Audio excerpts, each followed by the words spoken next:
పాత నిబంధనలో ఎక్కువ ఎవరు ఉండేవాళ్ళు? అబద్ధ ప్రవక్తలు.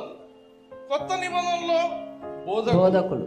ఏంటి బోధకులు? ఎందుకు ఈ అబద్ధ బోధకులు చేసే పనంతా ఏంటంటే మోసగించడం కోసం. ఒక టీచింగ్ ప్రాపర్ గా వాక్యాన్ని సరిగ్గా చేయకుండా బోధించారంటే అది అబద్ధ బోధ అయిపోతుంది.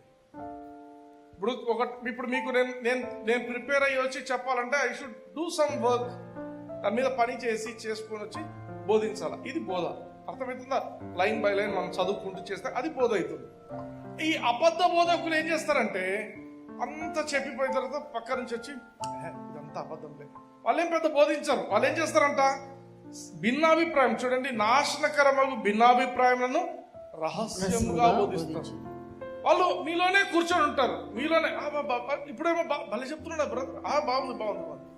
కొంచెం సేపు అయినాక బయటికి పోయినాక బ్రదర్